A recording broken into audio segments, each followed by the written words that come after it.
सुखदेव जी ने कहा, परीक्षित, क्षीर सागर है, वह एक त्रिकूट नामक पर्वत है, बड़ा सुंदर पर्वत है, 10,000 योजन ऊंचा पर्वत है और उसकी लंबाई चौड़ाई भी 10,000 योजन है।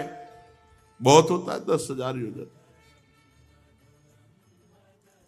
और ये पर्वत 3 धातुओं से बना हुआ है, सोना, चांदी और लौह।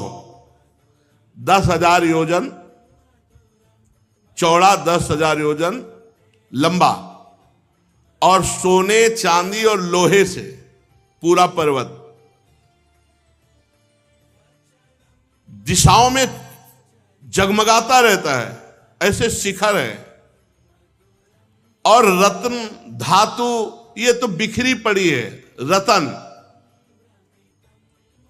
त्रिकूट नामक पर्वत, और विविध प्रकार के वृक्ष, लताएं, झाड़ियां, झरने, चारों ओर समुद्र टकराता रहता है। ऐसा जान पड़ता है मानो त्रिकूट पर्वत के पांव पखार रहा हो समुद्र अपनी लहरों से। और वो वहां की भूमि में बड़े बड़े रत्न ऐसे आते रहते समुद्र से।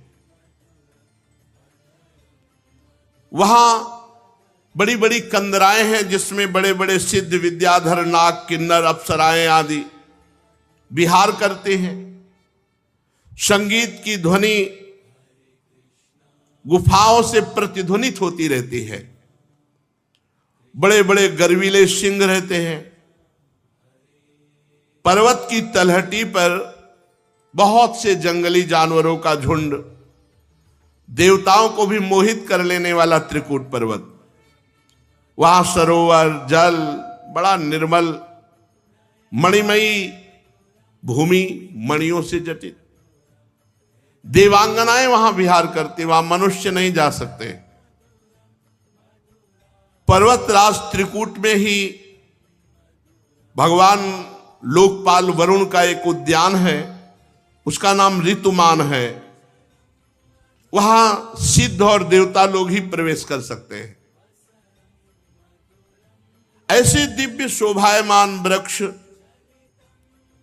मंदार, पारिजात, गुलाब, अशोक, चंपा, तरह तरह के आम, पयाल, कटहल, आमला, सुपारी, नारियल, खजूर, बिजौरा, महुआ, साखू, ताड़, तमाल, असन, अर्जुन, रीठा, गूलर, पाकर, बरगद, पलास, चंदन, नीम, कचनार, साल, देवदार, दाख, ईख, केला, जामुन, बेर, रुद्राक्ष, हर, आंवला, बेल, कयथ, नींबू, भिलावा, ऐसे वृक्षों के जंगल।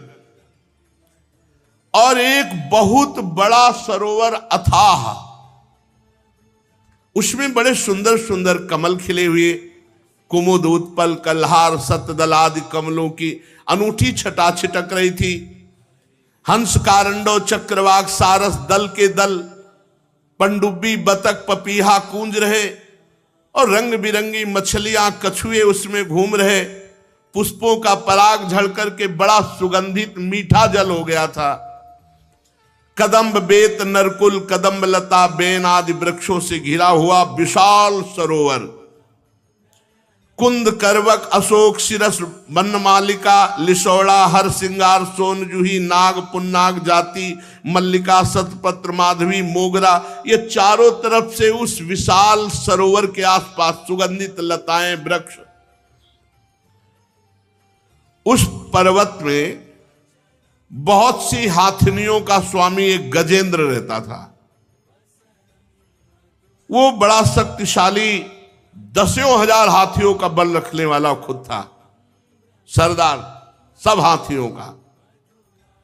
एक दिन अपने पूरे परिकर के साथ जंगल को उजाड़ता हुआ, रौंदता हुआ, बलशाली पेड़ों को उखाड़ता हुआ, उसकी गंध मात्र से बड़े बड़े सिंह भाग जाते थे।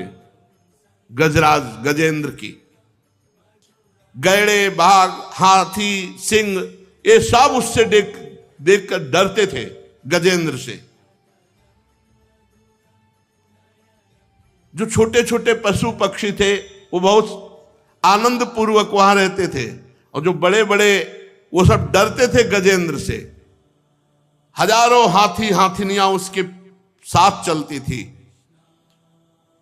वो बड़े घमंड में वृक्षों को उखाड़ता, पहाड़ को कपाता हुआ, मद टपकाता हुआ जल पीने के लिए उसी भारी सरोवर पर गया। व्याकुल हो गया था प्यास से, दूर से सुवासित जल को सरोवर में चल पड़ा, जल पिया और बहुत जलकेल कर रहा था अपनी हाथिनियों के साथ। अभी थकान नहीं मिटी थी कि बड़े भयंकर ग्राह ने उसका पैर पकड़ लिया। जब वो उन्मत्त होकर सूंड से जल अपनी हाथिनियों पर डालकर आनंदित हो रहा था, उसी समय प्रारब्ध की प्रेरणा ने एक बलवान ग्राह उसके पैर को पकड़ लिया। अब वो अकस्मात विपत्ति में पड़ गया, सारी शक्ति लगा दी पर ग्राह से नहीं छुड़ा पाया। अब जब दूसरे हाथिनियों ने देखा कि हमारे गजेंद्र को ग्राह ने पकड़ लिया, तो सब सूंड से एक दूसरे का सहयोग करने लगे।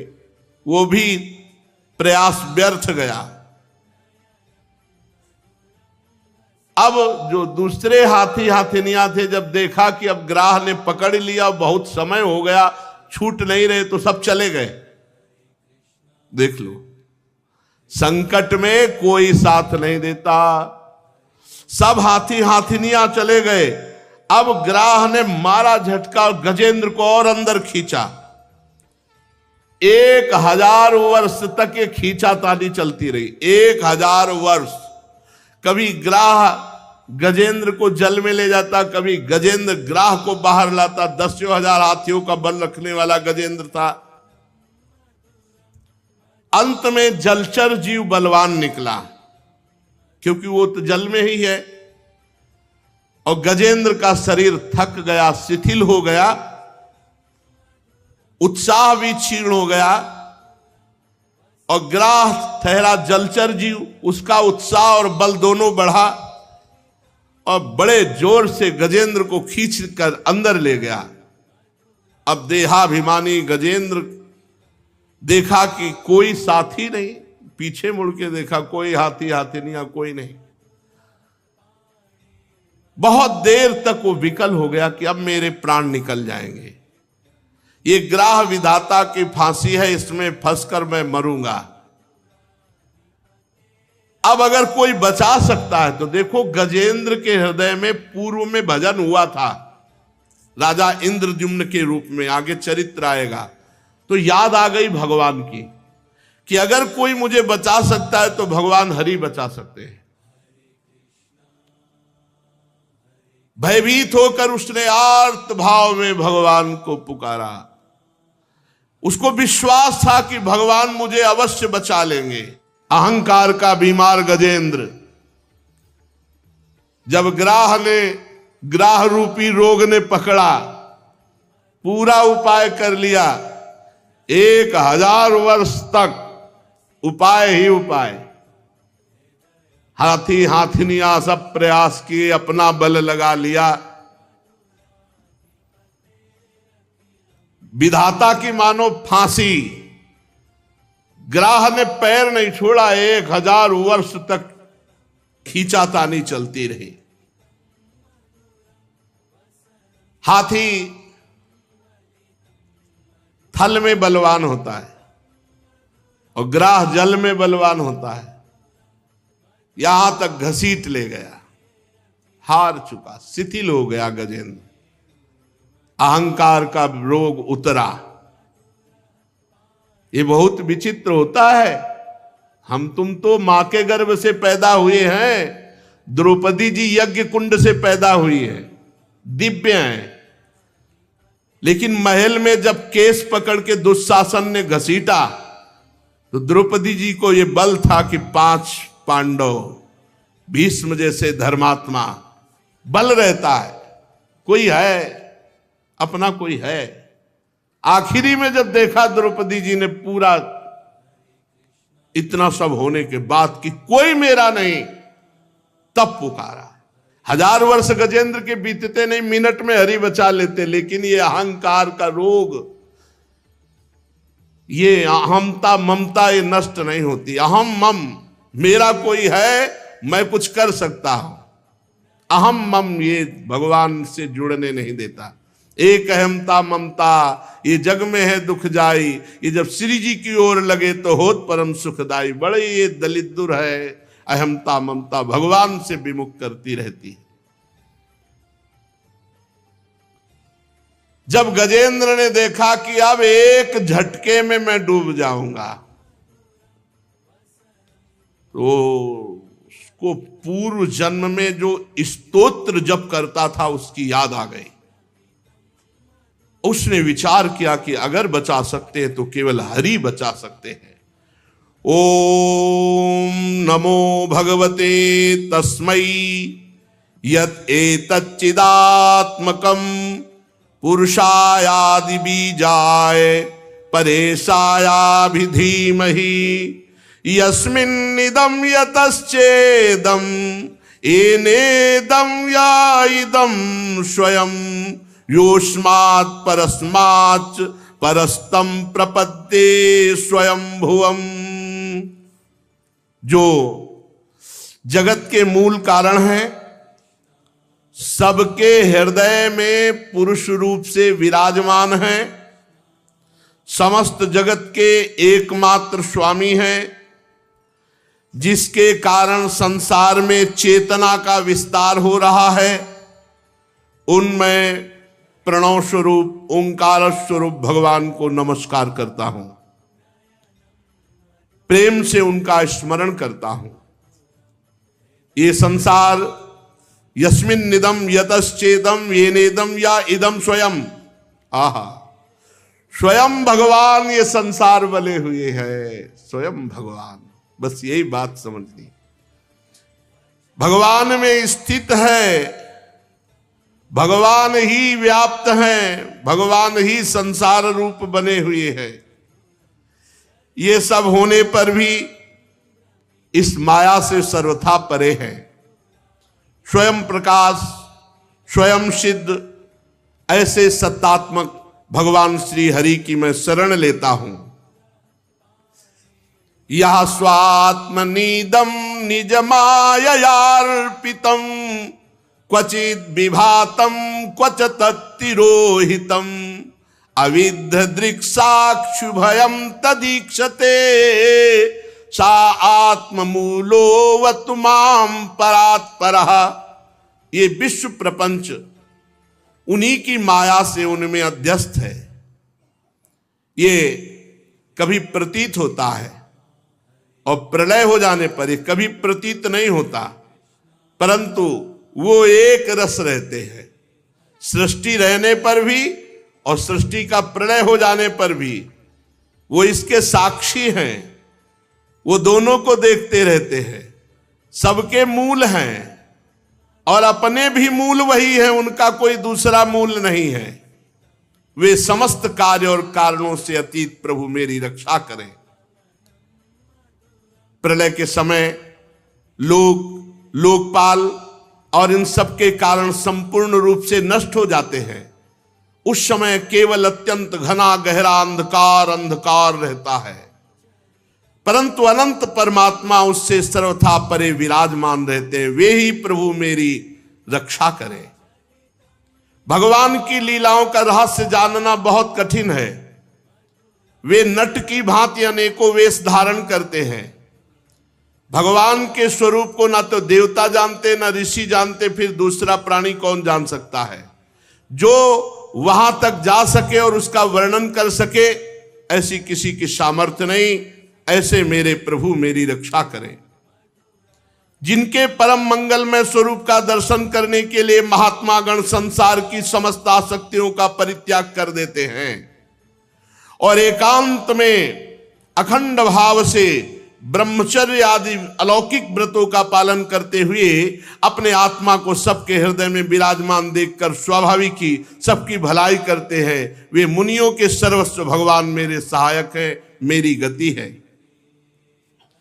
ना उनके जन्म है, न कर्म है, न नाम है न रूप है, फिर भी उनके विविध नाम है, विविध रूप है, विविध जन्म है, विविध कर्म है।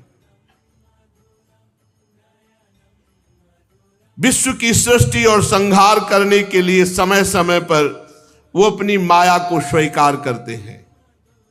उन्हीं अनंत शक्तिमान सर्वेश्वर परब्रह्म परमात्मा को मैं नमस्कार करता हूं। वो अरूप हैं, उनके कोई रूप नहीं, और वो बहुरूप हैं, उनके बहुत से रूप हैं। वो अकर्म हैं, वो कोई कर्म नहीं करते, और सर्व कर्म उन्हीं से होते हैं, और उनके कर्म बड़े अत्यंत आश्चर्य में होते हैं। ऐसे सर्वाश्चर्य में भगवान की मैं शरण में हूं, मैं उनको नमस्कार करता हूं। स्वयं प्रकाश, सबके साक्षी परमात्मा को मैं नमस्कार करता हूं। मन वाणी चित्त से अत्यंत दूर उन भगवान को मैं नमस्कार करता हूं।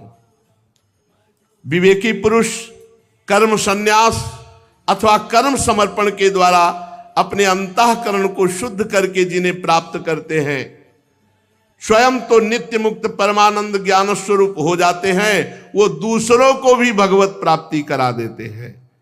ऐसे भगवान श्री हरि को मैं नमस्कार करता हूं।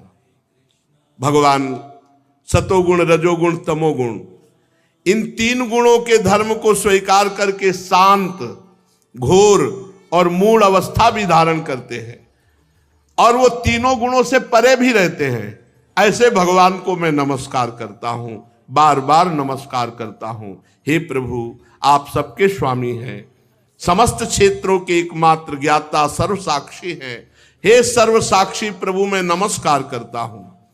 आप स्वयं ही अपने कारण हैं, पुरुष और मूल प्रकृति रूप में भी आप ही हैं। आपको बारंबार नमस्कार है।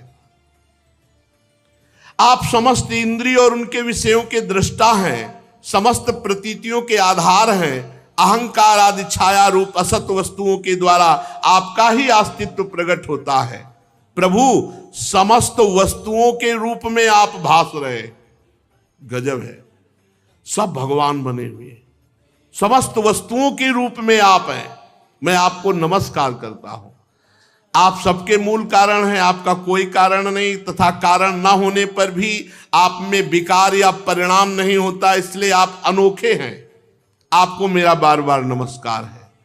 जैसे समस्त नदी झरने कहीं भी हो, वो सब समुद्र से ही निकले, समुद्र में ही जाएंगे। समुद्र से सूर्य रश्मियां जल खींचती हैं, वर्षा करती हैं, उसी से तालाब, झरने, झील, नदियां और सबका पानी फिर वहीं पहुंच जाता है। वैसे ही आप समस्त वेद शास्त्रों के परम तात्पर्य हैं। आप मोक्ष स्वरूप हैं। संत जन आपकी शरण ग्रहण करते, अतः भगवान आपको नमस्कार है। जैसे यज्ञ के काष्ठ अरण्य में अग्नि गुप्त रहती है और मंथन करने पर प्रकट होती है, ऐसे इस जगत में माया से आप ढके हुए हैं, पर मंथन करे विचार, ज्ञान, तो आपका अनुभव होता है। प्रभु, गुणों में क्षोभ होने पर उनके द्वारा विविध प्रकार की सृष्टि की रचना का आप संकल्प करते हैं। जो लोग सन्यासी हैं वो कर्म संन्यास करके, जो भक्त हैं वो कर्म समर्पण करके, आत्म तत्व का ज्ञान प्राप्त करके वो वेद शास्त्रों के ऊपर उठ जाते हैं। ऐसे आत्मा के स्वरूप में आप ही सबके विराजमान हैं। ऐसे श्री हरि को मैं नमस्कार करता हूं। जैसे कोई दयालु पुरुष फंदे में पड़े हुए पशु का बंधन काट दे, वैसे ही आप शरणागतों के माया बंधन को काट देते हैं। आप नित्य मुक्त हैं, परम करुणामय हैं। भक्तों का कल्याण करने में आप कभी आलस्य नहीं करते। आपके चरणों में मेरा नमस्कार है। समस्त प्राणियों के हृदय में अपने अंश के द्वारा अंतरात्मा के रूप में आप उपलब्ध होते हैं। ऐसे सर्वेश्वर पूर्णानंत महिमाशाली भगवान को मैं नमस्कार करता हूं। जो स्त्री में आसक्त है, शरीर में आसक्त है, पुत्र में आसक्त है, बड़े बूढ़ों, माता पिता, ग्रह संपत्ति, इनमें आसक्त है और वो आपका भजन नहीं करता, बड़ी कठिन माया है, पार करना बड़ा मुश्किल है और वो दुर्गति को प्राप्त होते हैं। क्योंकि जब तक आपका भजन नहीं होगा, जब तक आप में आसक्ति नहीं होगी, तब तक माया मुक्त नहीं हुआ जा सकता। जीवन मुक्त पुरुष सदैव आपका निरंतर हृदय में चिंतन करते रहते हैं। ऐसे सर्वेश्वर ज्ञान स्वरूप श्री भगवान को नमस्कार है, जिनकी अत्यंत छोटी कला से अनेकों नाम रूप के भेद ब्रह्मादि देवता चराचर लोक की सृष्टि होती है। उन भगवान को मैं मन से, बुद्धि से, इंद्री से, शरीर से नमस्कार करता हूं। आपकी माया अहंकार प्रकट करती है, जिससे जीव अपने स्वरूप को भूल जाता है और देह भाव में आ जाता है। जीव अपने स्वरूप को ना जानने के कारण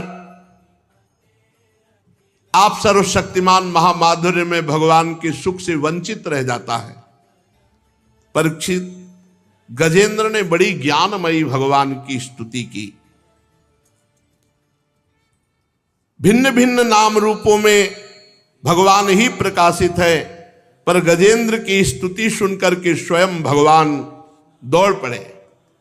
विश्व के एकमात्र आधार भगवान गजेंद्र की तरफ दौड़े, देखा कि वो बहुत पीड़ित है।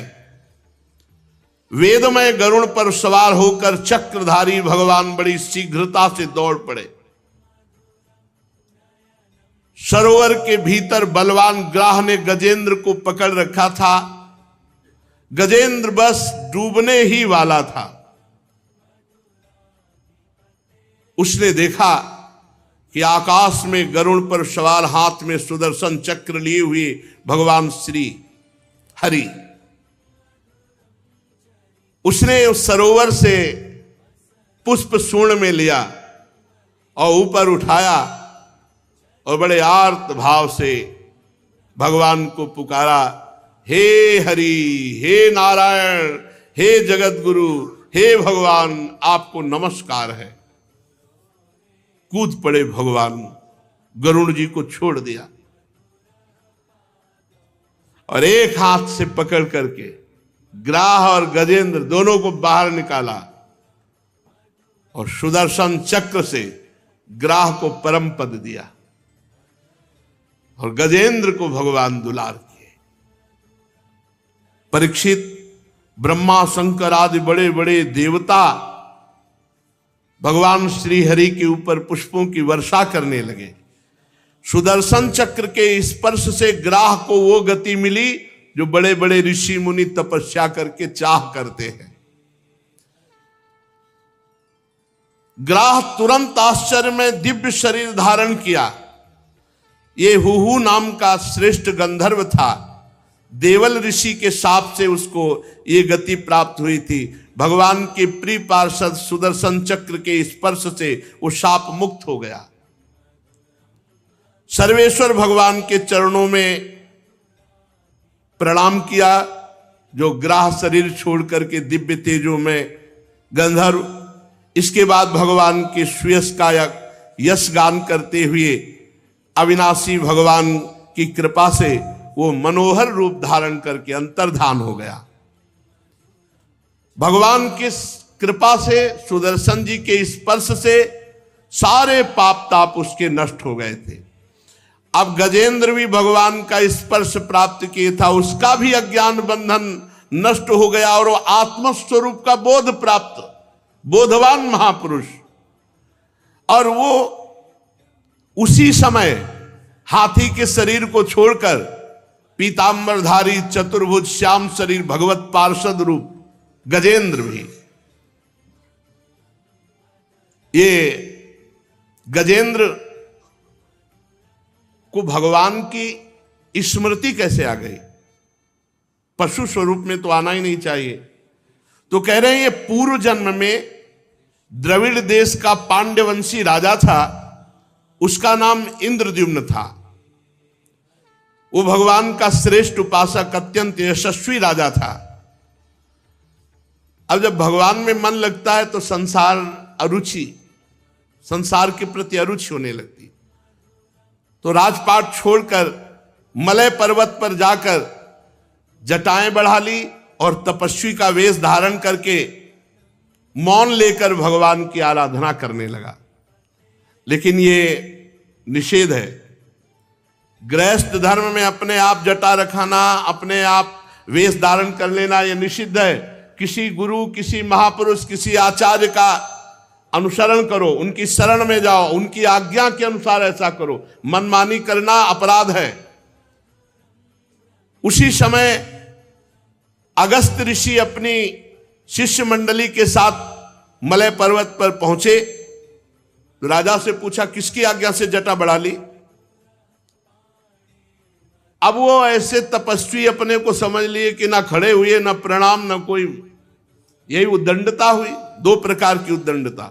माना तुम्हारा मन गृहस्थ में नहीं लग रहा था तो किसी विरक्त महापुरुष के पास जाते, उनकी आज्ञा के अनुसार परिवर्तन करते। अब वो अपने आप गृहस्थ धर्म के वेश का त्याग कर विरक्त धर्म के वस्त्र धारण कर लिए। और तब उन्होंने कहा कि प्रजापालन, गृहस्थोचित, अतिथि सेवा, धर्म का परित्याग करके ये तपस्वी की तरह वेश धारण किसके द्वारा किया? इंद्रदेव वैसे बैठे रहे, कहा हाथी की तरह बैठा है। बहुत क्रुद्ध हुए। जा, गुरुजनों से शिक्षा नहीं ली, दीक्षा नहीं ली, अभिमानवश इस तरह का वेश तपस्वी का धारण कर लिया और अपमान करता है ऋषियों का।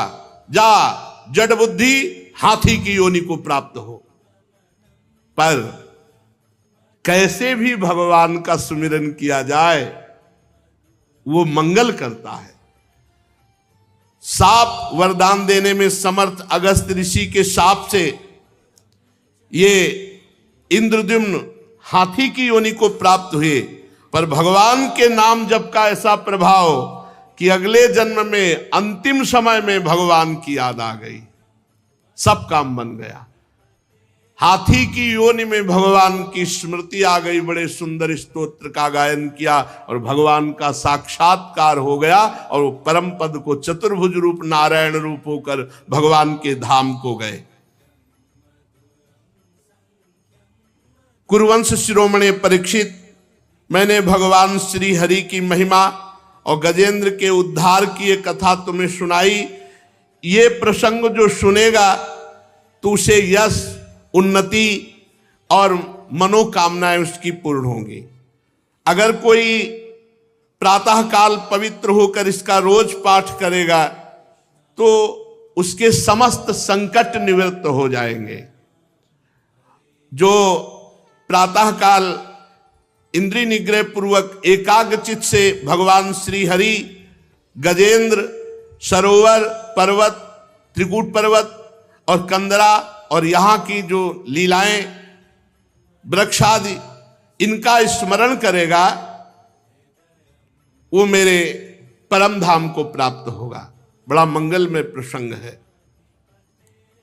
प्रातः काल की बेला पर भगवान शंकर का स्मरण, क्षीर सागर, श्वेत दूप, श्रीवत्स, कौस्तुभमणि, बनमाला, कौमुदकी गदा, सुदर्शन चक्र, पांचजन्य, शंख, पक्षीराज गरुण, भगवान शेष जी, लक्ष्मी देवी, ब्रह्मा जी, देवर्षि नारद, भक्तराज प्रहलाद, मत्स्य, कच्छप, वाराह अवतार, सूर्य, चंद्रमा, अग्नि, ओंकार, सत्य, मूल, प्रकृति, गौ, ब्राह्मण, अविनाशी, सनातन धर्म, सोम, कश्यप, धर्म की पत्नी, दक्ष कन्याएं, गंगा जी, सरस्वती, यमुना जी, अलकनंदा, एरावत हाथी, भक्ति शिरोमणि, ध्रुव, 7 ब्रह्म ऋषि और नल, युधिष्ठिर, जनक आदि महापुरुषों का जो स्मरण करता है वो समस्त पापों और संकटों से मुक्त होकर अंत में मेरे स्वरूप को प्राप्त होता है।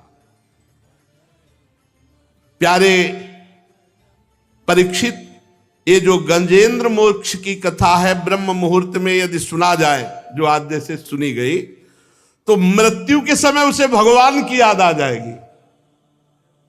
मृत्यु के समय उसे भगवान की याद आ जाएगी। यदि ब्रह्म मुहूर्त, ब्रह्म मुहूर्त 4 बजे से लगता है, अपनी 4:15, 4:20 से शुरू हो जाती है। ब्रह्म मुहूर्त में जो कथा सुनेगा तो कह रहे उसे अंतिम समय, मृत्यु के समय भगवान की याद आ जाएगी। वृंदावन में कह रहे महाराज याद आ जानी चाहिए। यो माम स्तुवन्त्यनेनांग प्रतिबुद्ध निशात्ये तेसाम प्राणात्यहे चाहम ददामि विमलाम मतिम। विमलमति हरि स्मृति भगवत स्मृति। ये अपने लोगों के कल्याण हो गया है, मस्त रहो, भगवत स्मृति में मस्त रहो। परीक्षित, भगवान श्री कृष्ण के इन वचनों पर विश्वास रखना चाहिए। भगवान ने 5 जन शंख बजाया और गरुड़ पर सवार हुए और ऐसा कहकर अंतर ध्यान हो गए। शेष चर्चा आगे। श्री राधा वल्लभ लाल की जय।